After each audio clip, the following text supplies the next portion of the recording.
Alright, in this episode we're checking out the JHS 3 Series chorus, or what I like to call it, the working man's Boss CE-2. Alright, what's up everyone? Welcome back to the channel. Speaking of the channel, I've been demoing a lot of distortion and fuzz pedals lately, so I thought let's change that today. And let's check out this humble modulation pedal here. It's the 3 Series chorus by JHS. This is nothing new at all. The series came out in 2020, 5 years ago already. God damn it, time flies. But I actually never had one of these. This is the first time. I used this in the last video, but other than that, first time I ever had one of these. So chances are this is not the first video you watch about this pedal here, and you already know what this is, right? It's a very simple pedal. Just 3 controls, that's why it's called the 3 Series. 1 toggle switch to switch between vibrato and chorus mode. No stereo out, just input and output. You can put power supply, yada yada yada, you know the deal. This is roughly the same size as an EHX pedal or an MXR pedal. I think they're all using the same box, but I'm not sure. Anyways, let's hear this bad boy already. We start with the chorus mode. Unplug into an orange Supercrush 100 head, as always. If you know my videos, I say that all the time. I have a couple of other pedals here, or I had these when I recorded the guitar playing stuff. Look at this highly professional pedal board that I put together. I let you know what I'm playing whenever I'm playing it. All right, let's go.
And that, ladies and gentlemen, is why I call this pedal the working man's Boss CE-2. It never claimed to be a CE-2, but you can clearly easily enter the CE-2 territory. You know, everything at noon and you're already there. Plus, you know, come on, chorus and vibrato mode. No stereo out, like I said, but it still sounds phenomenal, I think. And why the working man's CE-2? You know, these cost $99 USD, so Americans pay $99. Us European guitarists have to pay a little more. I'm from Germany, for example, and if I would want to buy this from Thomann, I would pay, damn motorcycle, I would pay 126 bucks, I think, 126 euro, which are roughly 150 USD. I know shipping stuff across the ocean is expensive and everything, but 50 bucks? Come on, god damn it. Anyways, let's see how this handles distortion. Spoiler, it handles it pretty good.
Hell yeah, I know chorus and distortion is not everybody's cup of tea, but I really like it.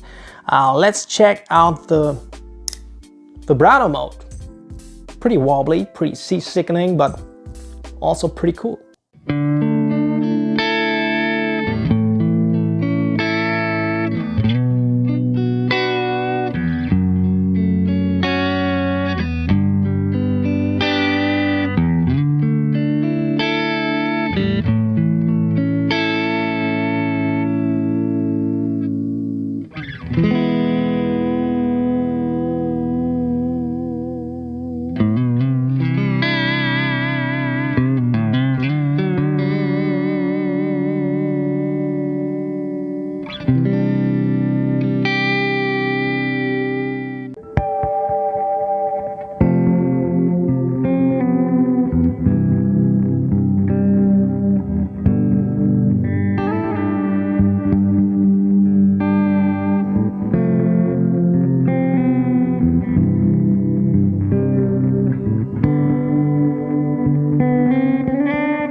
Very cool, right? You know what I like about vibrato is that it inspires me to play stuff that I wouldn't normally play, you know, sad, depressing music, because the movement that it adds, this wobbly sound, especially with distortion, it's just unbelievable. So what I'm going to do is I'm going to whip out my RC3 loop station by Boss, of course, Boss fanboy, and let's just jam.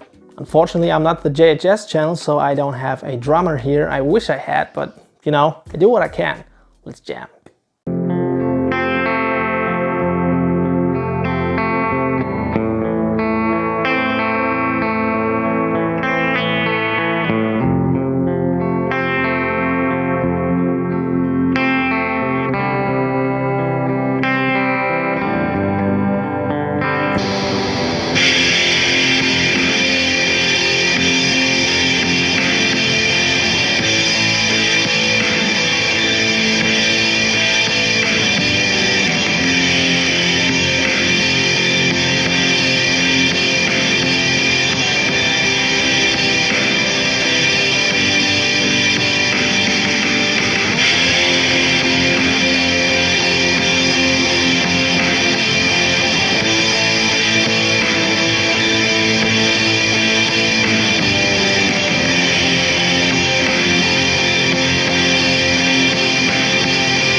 You see, this is not the typical stuff I would come up with by using a chorus pedal.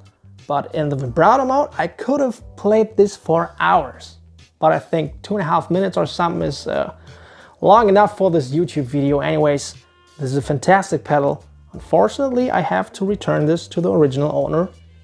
But, you know, maybe I get one for myself. And the flanger, I need the flanger, I need it. So if you haven't checked this out already, costs about half what a CE-2 would cost you, can do roughly the same. If you can just, well, if you can live without the stereo out, then just grab this one. It's amazing. Also, it's amazing that you are still watching. I see you, and I hope I see you in the next one. Take care.